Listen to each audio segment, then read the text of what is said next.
3512 জন senior staff nurse তথ্য নিবন্ধনের যারা দিবেন, কিভাবে আপনার হাসপাতাল চয়েস দিবেন এবং কোন কোন ইনফরমেশন গুলো দিবেন সেটা নিয়ে আপনার টেকনিক্যাল একটি ভিডিও হতে চলেছে। যারা বুঝতে পারছেন এবং আমাকে বারবার মেসেজ দিচ্ছেন তাদের জন্য আজকের এই ভিডিওটি প্রথম থেকে শেষ পর্যন্ত দেখেন, তাহলে আপনার আবেদন করতে খুব সহজ হয়ে যাবে। তার আগে একটা কথা বলে রাখি, বিভিন্ন সোশ্যাল মিডিয়াতে যে একটা লিঙ্ক ঘুরে বেড়াচ্ছে, সেই লিঙ্কটা কতটুকু সত্যি আমি জানি না, যেহেতু কোনো ওয়েবসাইট আমি এখনো পর্যন্ত দেখতে পাইনি। যদি আপনারা দেখে থাকেন তো অবশ্যই কমেন্টস করে একটু জানাবেন। আর সেই সাথে আপনাদেরকে আমি জানিয়ে রাখি, এটা জাস্ট আপনারা ডেমো হিসাবে দেখতে পারেন। যদি এই লিঙ্কটাই দেয় বা এই জাতীয় যদি কোনো লিঙ্ক দেয় তাহলে হয়তোবা আমার এই ভিডিওর মাধ্যমে আপনারা একটু সহায়তা পাবেন। সুতরাং এই ভিডিওটা আমি আবারও বলছি, এটা সম্পূর্ণ সঠিক কিনা যে লিঙ্কটা দিয়েছে সেটা আমি এখনো পর্যন্ত আইডেন্টিফাই করতে পারিনি, কিন্তু এটা আপনারা আপনাদের ডেমো হিসাবে নিতে পারেন, বাট এটা কনফার্ম হিসাবে নেওয়ার কোনো অবকাশ নাই। ঠিক আছে। আচ্ছা, এখানে বলছে আগামী 5 আগস্ট 2025 তারিখের মধ্যে প্রয়োজনীয় নির্দেশনা অনুসরণ করে তথ্য প্রদানের জন্য নির্দেশ করা হলো। সেটা আমি ফেসবুকের অনলাইন থেকে দেখেছি, সেখান থেকে আপনাদের সুবিধার্থের জন্য আজকের এই ভিডিওটা বানাচ্ছি। এখানে রোল নাম্বারটা দেবেন। কোন রোল নাম্বারটা দেবেন? আপনি যে রোল নাম্বারে পরীক্ষাটা দিয়েছেন, রোল নাম্বারটা ছিল রেজিস্ট্রেশন নাম্বার। সো এখানে রেজিস্ট্রেশন নাম্বারটা দিবেন, অর্থাৎ যে নাম্বারটা দিয়ে আপনি প্রি, রিটেন এবং ভাইভা 3 পরীক্ষাতে অ্যাটেন্ড করেছেন সেই রেজিস্ট্রেশন নাম্বারটা এখানে দিয়ে দেবেন। মেধাক্রম কয়েকদিন আগে অর্থাৎ 2-3 দিন আগে আপনাদের একটা মেধাক্রম প্রকাশিত হয়েছে, যেটা পিএসসি প্রকাশ করেছে। সেই মেধাক্রমে দেখেন আপনার নাম্বারটা আছে, ওই মেধাক্রমের নাম্বারটা এখানে দিবেন। তারপর আমরা চলে যাই যে নাম, জাতীয় পরিচয় পত্র অনুযায়ী আপনার যে নাম আছে, এখানে কিন্তু বলেনি আপনি কোন নামে আবেদন করেছিলেন, সেই নাম না, এখানে জাস্ট বলেছে জাতীয় পরিচয় পত্র অনুযায়ী আপনার নামটা এখানে দিবেন। দিয়ে দিলেন।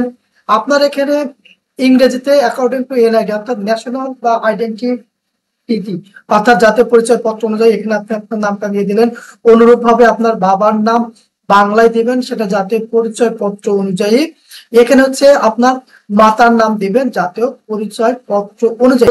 ক্লিক করে আপনি পরবর্তী ফেজে চলে যাবেন। পরবর্তী ফেজ দেখেন কি কি বলছে এখানে। এখানে হচ্ছে স্থায়ী ঠিকানা সম্পূর্ণ বাংলা লিখতে হবে, আপনার স্থায়ী ঠিকানা।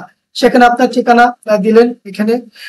দেওয়ার পর আপনার উপজেলা বা থানা, আপনি কোন উপজেলা বা থানা সেটা দিয়ে দিলেন।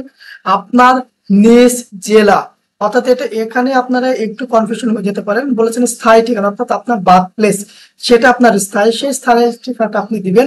আপনার নিজ জেলা, এখানে ক্লিক করে দেখবেন জেলার আপনার যেটা আছে।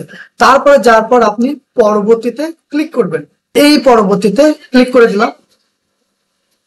আচ্ছা, ক্লিক করে দেওয়ার পর তার পরবর্তী একটা ফেজ আছে, দেখেন পছন্দ ক্রম নির্বাচন করুন। এখানে একটু খেয়াল রাখবেন, এই 24টা জেলায় আপনি কিন্তু পছন্দ দিতে পারবেন না, এখানে স্পষ্ট ভাবে বলে দিয়েছে। নতুন করে যদি ওটা দেয় তাহলে আপনারা দেখতে পারবেন।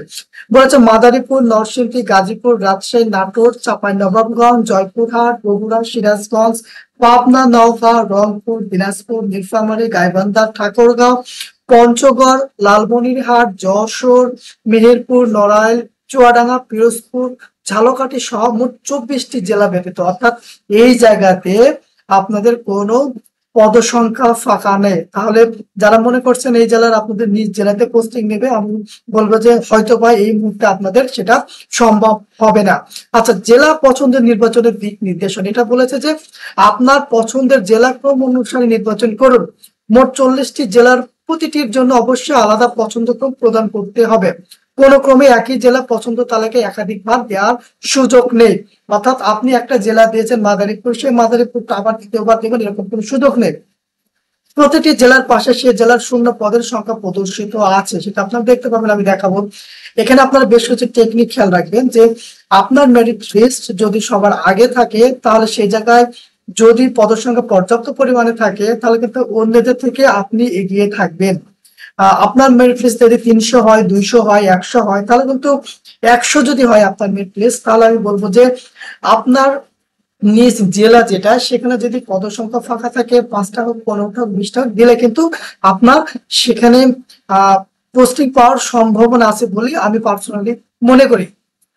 তাহলে আমরা একটু দেখি, দেখেন এখানে কোথায় কোথায় কতটুকু ফাঁকা আছে। এখানে ঢাকাতে 815টি, কিশোরগঞ্জে 16টি, রাজবাড়ীতে 14টি, ফরিদপুরে 50টি, মুন্সিগঞ্জে কতটা আছে মুন্সিগঞ্জে আছে। এরকম করে আপনারা যখন এইদিকে স্ক্রল করবেন তখন কিন্তু আপনারা একটা একটা করে দেখতে পারবেন কতগুলো ফাঁকা আছে। ঠিক এরকম করে আপনার প্রথম পছন্দ, দ্বিতীয় পছন্দ, তৃতীয় পছন্দ, এরকম করে ধরেন আপনি রাজবাড়িতে দিবেন, রাজবাড়ি ক্লিক করলেন, ঠিক আছে, দ্বিতীয় পছন্দে আপনি রাজবাড়ি দিয়েছেন, কিন্তু আবার অনুরূপ ভাবে দ্বিতীয় পছন্দে আপনি রাজবাড়িতে দিবেন না, আপনি দ্বিতীয় পছন্দ কোথায় দিলেন, ঢাকা।